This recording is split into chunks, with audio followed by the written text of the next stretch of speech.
जीजू, अगर दीदी सो गई हो तो आप प्लीज़ मेरे रूम में आ जाओगे। तो अब समझ आया, ये सब चल रहा था मेरे पीठ पीछे। जीजा साली के बीच में अफेयर चल रहा है। मुझे तो घिन आ रही है, पता नहीं कब से चल रहा होगा ये सब। हमेशा सोचती थी कि काश ये सच ना हो। यहाँ कोई मूवी नहीं चल रही है, तुम्हें इल्ज़ाम लगाना है ना हमारे ऊपर, लगाओ, लेकिन याद रखना हर बात के दो पहलू होते हैं। हाँ जीजू, आई एम सॉरी, पर अब ये राज मैं और राज नहीं रख सकती हूँ। मुझे दीदी को सब बताना पड़ेगा।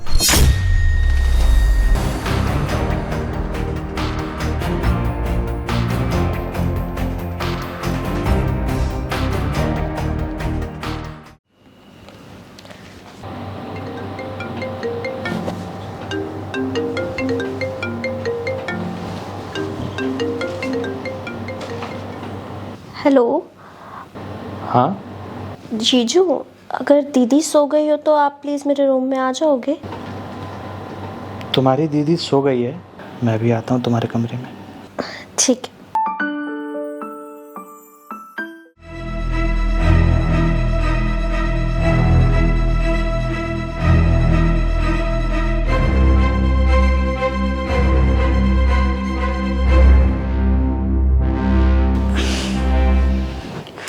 तो अब समझ आया, ये सब चल रहा था मेरे पीठ पीछे। जीजा साली के बीच में अफेयर चल रहा है। तभी तो मैं सोचूं कि बार बार ये क्यों बोलते हैं कि अपनी बहन को बुला, बहन को बुला। आज तो इन दोनों को रंगे हाथों पकड़ना पड़ेगा।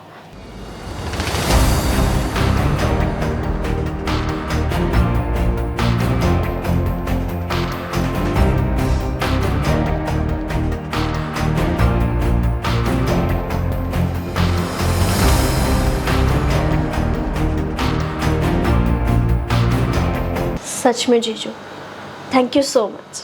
आप दुनिया के बेस्ट जीजू हो और दिल के भी बहुत अच्छे हो।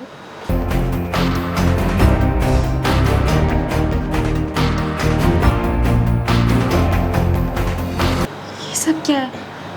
मेरी बहन और मेरा पति एक साथ?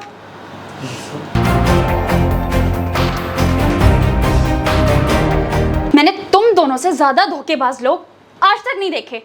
अरे हम तो एक ही खून है, बहन है हम, और तुम मेरे पति के साथ अफेयर चला रही है। तुझे शर्म नहीं आई? आज मुझे पता चला कि तू हर दूसरे तीसरे दिन मेरे घर पर आकर बैठ जाती है, और क्यों तेरे को ये रोज रोज बुलाते हैं। मुझे तो घिन आ रही है, पता नहीं कब से चल रहा होगा ये सब। हमेशा सोचती थी कि काश ये सच ना हो। पता नहीं कब से मुझे शक था, लेकिन आज सब कुछ मेरी आंखों के सामने आ गया है। अब सारा सच ना घर पर मम्मी को बताऊंगी, और तुमसे मेरा डाइवोर्स पक्का, और तुझसे आज के आज मैं सभी रिश्ते तोड़ती हूँ। दीदी, आप मेरी बात तो सुनो एक बार। ऐसा कुछ भी नहीं है जैसा आप सोच रही हो। हाँ जीजू, आई एम सॉरी, पर अब ये राज मैं और राज नहीं रख सकती हूँ। मुझे दीदी को सब बताना पड़ेगा। एक्चुअली दीदी, मुझे कुछ पैसों की ज़रूरत थी और वो मैंने जीजू से मांगे थे। जीजू आपसे छुप के वो पैसे ही मुझे देने आए थे। पैसों की ज़रूरत? अगर तुझे पैसों की ज़रूरत होती ना तो मुझसे मांग सकती थी, मैं तुझे देती पैसे। देख, अपने ये बहाने अपने पास रख, मुझे बेवकूफ़ मत बना। तुझे मुझसे पैसे मांगने चाहिए थे, ना कि अपने जीजू से। दीदी, पहले मैंने यही सोचा था, लेकिन आप भी तो जीजू से ही मांग के देती पैसे, क्योंकि आपकी शादी हो चुकी है और मैं नहीं चाहती थी कि मेरी बहन अपने पति के आगे हाथ फैलाए मेरी मदद करने के लिए। इसीलिए मैंने सोचा कि जीजू से डायरेक्ट ही पैसे मांग लूँ। और दीदी, जीजू और मेरा पर्सनल बॉन्ड इतना अच्छा है कि मुझे कोई भी बात उनसे शेयर करने में अजीब नहीं लगता।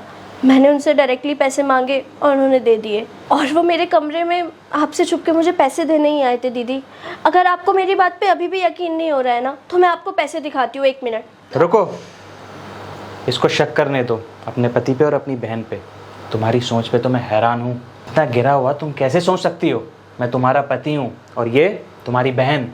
यहाँ कोई मूवी नहीं चल रही है, तुम्हें इल्ज़ाम लगाना है ना हमारे ऊपर, लगाओ, लेकिन याद रखना हर बात के दो पहलू होते हैं, एक सही और एक गलत। लेकिन हम लोग नेगेटिव ज़्यादा सोचते हैं। हमें कितना सिखाया जाता है पॉजिटिव सोचने के लिए, लेकिन हमारा माइंड नेगेटिव ही सोचता है। बहुत अच्छा सोचा तुमने, जो हमारे रिश्ते पर दाग लगाया, उसके लिए सलाम है तुम्हें।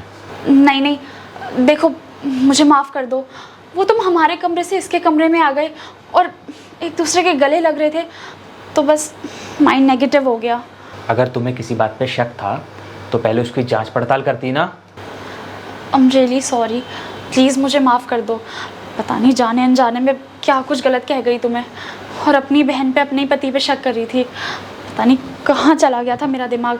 आई एम रियली सॉरी, मुझे बहुत पछतावा है। देखो प्लीज़ मुझे माफ़ कर दो, आगे से ऐसा कभी नहीं होगा। मैं तुम पे कभी शक नहीं करूँगी, पक्का, प्रॉमिस। कोई बात नहीं दीदी, आपकी जगह कोई और होता वो भी यही सोचता। मुझे ऐसे आपसे कोई बात छुपानी नहीं चाहिए थी। ऐसे हालात में कोई भी देखता तो उसे शक होता ही। आपकी इसमें कोई गलती नहीं है, प्लीज़ आप सॉरी मत कहिए। लेकिन मैं आपसे प्रॉमिस करती हूँ कि आइंदा से मुझे किसी भी चीज़ की ज़रूरत होगी तो मैं सबसे पहले आपको बोलूँगी।